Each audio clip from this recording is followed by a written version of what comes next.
Now it's time for Lefties Losing It. Let's start, Lefties, with the ladies of The View finding new lows.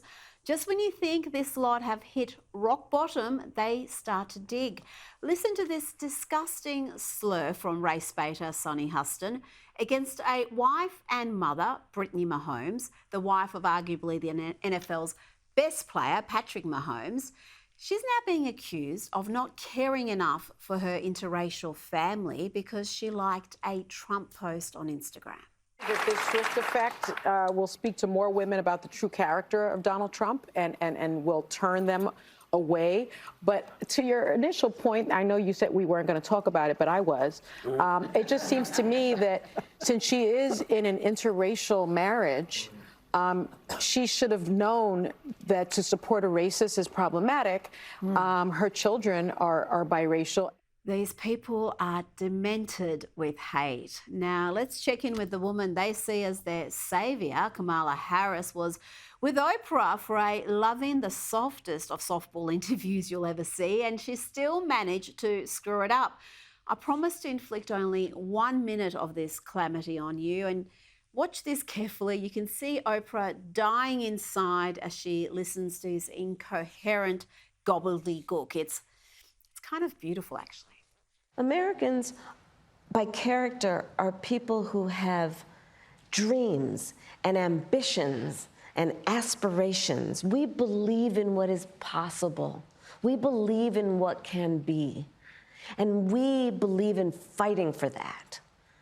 That's how we came into being, because the people before us understood that one of the greatest expressions for the love of our country, one of the greatest expressions of patriotism, is to fight for the ideals of who we are, which includes freedom to make decisions about your own body, freedom to be safe from gun violence, freedom to have access to the ballot box, freedom to be who you are and just be, to love who you love openly and with pride, freedom to just be.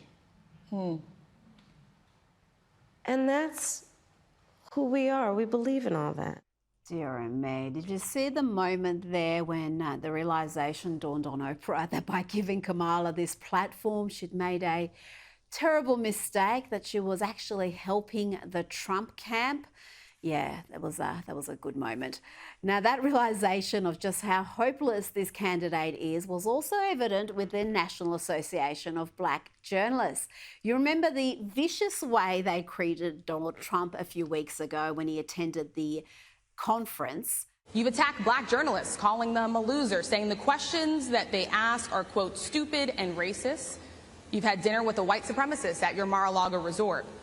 So my question, sir, now that you are asking black supporters to vote for you, why should black voters trust you after you have used language like that?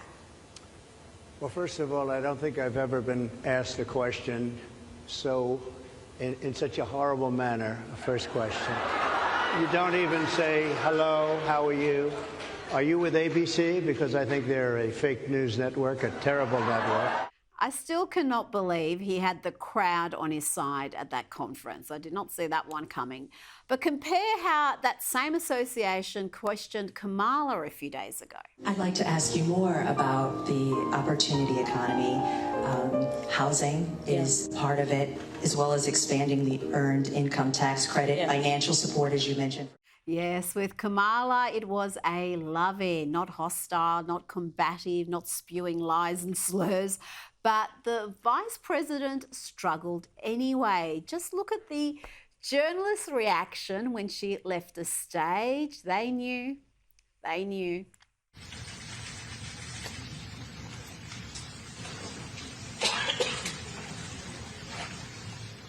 Now, there was at least one voter who was moved deeply by that Oprah-Kamala interview. Oprah and Kamala have me crying.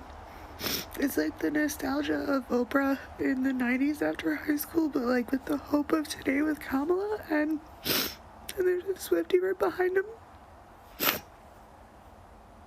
I love it so much. You know, they should have never closed the asylums. They should have opened a few more. And this next pastor, female pastor, could do with time in a padded cell. Listen to her claim that if Jesus were around today, he'd be an abortion doula.